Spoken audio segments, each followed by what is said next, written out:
Bonjour Madame la Ministre, nous sommes aujourd'hui vendredi 29 janvier 2010. Malheureusement, nous venons d'apprendre que vous n'allez pas pouvoir être parmi nous pour la conférence que l'association Savoir Partager organise ce samedi à l'ISC Paris. Mais de toute façon, nous vous remercions de bien vouloir nous recevoir pour adresser un petit message au public, mais également aux intervenants.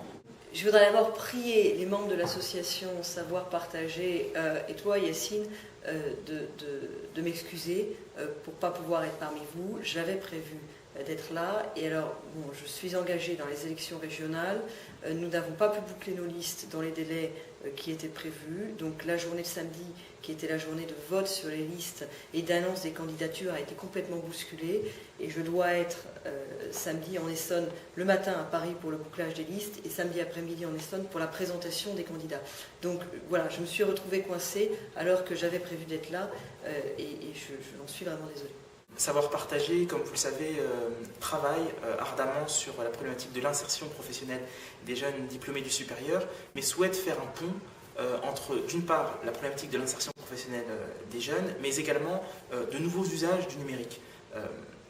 Comme vous le savez, le thème l'indique, le numérique, défis et opportunités pour une meilleure insertion professionnelle des jeunes diplômés. Que vous inspire ce lien, que vous inspire ce pont entre ces deux notions?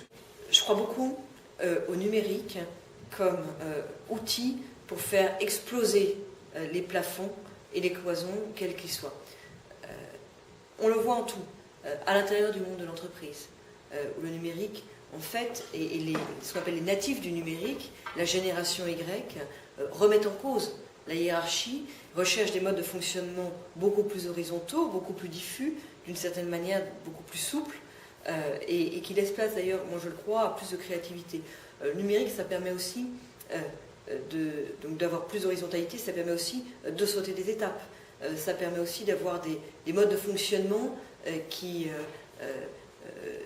plus en son mouton en quelque sorte. Le numérique permet d'avoir des fonctionnements moins linéaires au quotidien, et donc quelque part des fonctionnements moins linéaires dans la carrière. Le numérique par ailleurs, et enfin c'est tellement nouveau que ce sont des opportunités qui sont à la mesure, à la portée de tous ceux qui ont la créativité, qui comprennent le monde d'aujourd'hui.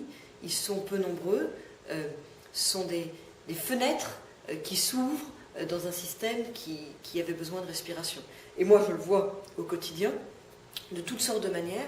Je le vois par exemple à l'occasion d'un dîner que j'avais organisé l'an passé avec des blogueurs femmes, où je me suis rendu compte que c'était des dîners de femmes blogueurs, seulement des femmes, surtout que beaucoup de femmes qui ne trouvaient pas leur épanouissement dans leur vie personnelle ou dans leur vie professionnelle avaient pu se réaliser à partir d'un outil numérique. Je pense à une blogueuse comme Anna Sam, qui avait fait des études très poussées, 5 ans, qui avait été caissière pendant ses études pour payer ses études, qui n'a pas trouvé de boulot à la sortie, donc qui a continué caissière alors qu'elle était Bac+5, et qui a créé un blog qui s'appelait Ma vie de caissière No Future, qui est devenu un succès énorme.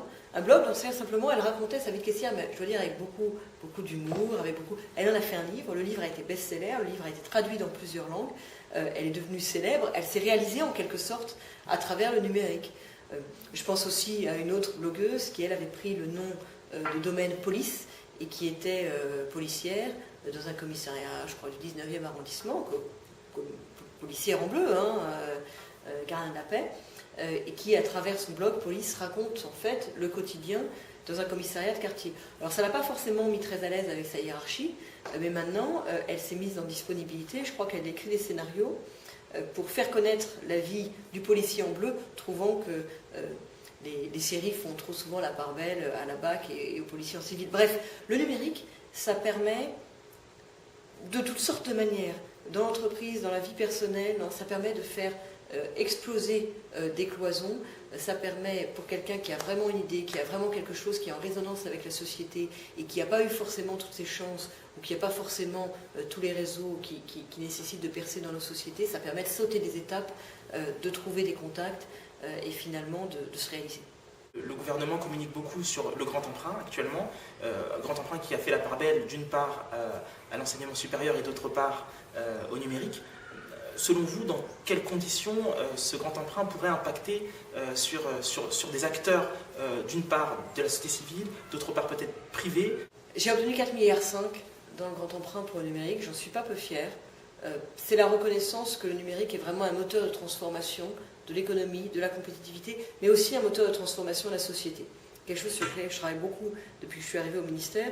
Traditionnellement, ce ministère s'occupait, en fait, et l'État, les politiques publiques s'occupaient de l'accès numérique. La DSL, bon, mais pas tellement ce qu'on en faisait. Moi je dis, il faut à la fois s'occuper de l'accès, mais il faut aussi s'occuper des pratiques numériques. En quoi est-ce que le numérique change notre compétitivité, modifie notre organisation, y compris nos relations sociales? Comment est-ce qu'elles sont percutées, est-ce qu'elles sont transformées par le numérique? Comment des secteurs entiers de l'économie aussi, on l'a vu par exemple avec la musique, sont percutés par le numérique. Et le grand emprunt reflète ça. Sur les 4,5 milliards, il y aura 2 milliards pour les accès, 2 milliards avec effet de levier sur le privé, on en espère 6 ou 7 milliards d'investissements en tout, et 2,5 milliards sur les pratiques, les contenus, les équipements. Une association investie dans la promotion, avec tout ce que je viens de dire sur le fait que le numérique en fait était un moyen de faire exploser les cloisons, les plafonds, d'ouvrir des fenêtres, doit forcément y être sensible et être attentive. Le numérique et le grand emprunt, ça va être le développement du très haut débit, ça va être le développement, je l'espère, du télétravail, ça va être le développement des applications numériques comme la e-santé, la e-éducation, ça va être le développement du cloud computing. Bref, ça va être autant d'opportunités à la fois dans le secteur, mais aussi pour tous ceux qui, à travers les outils numériques, peuvent trouver une réalisation ou une nouvelle opportunité à l'intérieur de leur secteur. Comme vous le savez, l'association Savoir Partager est une association qui existe depuis 1 an. C'est une association qui est complètement apolitique, complètement indépendante de tout mouvement, de tout lobby. Nous sommes actuellement forts de grands parrains qui ont accepté de nous accompagner, donc des personnes qui ont un profil vraiment très expérimenté, d'une part dans le monde économique, d'autre part dans la société civile, et nous pensons que la problématique de l'insertion professionnelle est une problématique éminemment politique, au sens noble du terme. Dans ce cadre, nous souhaitons à l'avenir avoir des grands parrains à nos côtés qui proviennent du personnel politique et de la haute administration. Nous souhaitons aujourd'hui vous proposer, de manière un peu officielle, d'être à l'avenir grand parrain de l'association Savoir Partager. Moi, j'accepte avec plaisir d'être membre et parrain de l'association Savoir Partager. D'abord, je le dis, quand Yacine, tu m'en as parlé la première fois, j'ai trouvé que c'était une belle idée. J'aime beaucoup le slogan. Être le réseau de ceux qui n'en ont pas, je trouve que ça a du sens. Ça a du sens dans notre société, dans laquelle on sait quel est le poids des réseaux. Et j'en parle aussi en sachant de quoi je parle, parce que ça a du sens, y compris dans le monde politique, où un des problèmes qu'ont les femmes dans le monde politique, c'est que les hommes sont en réseau, des réseaux dans lesquels les femmes ne sont pas forcément accueillies, et finalement elles se trouvent perpétuellement invitées dans un monde qui est tissé de réseaux auxquels elles n'appartiennent pas. Donc je sais ce que ça veut dire. Je suis heureuse de pouvoir participer, je suis heureuse de pouvoir apporter ma pierre. À vous de me faire savoir en quoi je peux vous aider et en quoi je peux, à mon tour, soutenir ou faire office de réseau pour ceux qui n'en ont pas. J'essaye, à ma mesure, comme maire de la ville de Longjumeau, tu le sais, ou ici, même à l'intérieur de ma promotion d'école, ce genre de choses-là, j'essaye de le faire et d'être à mon tour un relais pour ceux qui ont des idées, des compétences, des talents et qui se heurtent un petit peu aux cloisons de notre société qui n'en manquent pas, en dépit de tout ce que le numérique peut faire pour les faire bouger. Merci, pardon encore de ne pas avoir pu me joindre, mais merci à tous, bravo pour ce que vous faites et merci à bientôt. Merci beaucoup, à bientôt.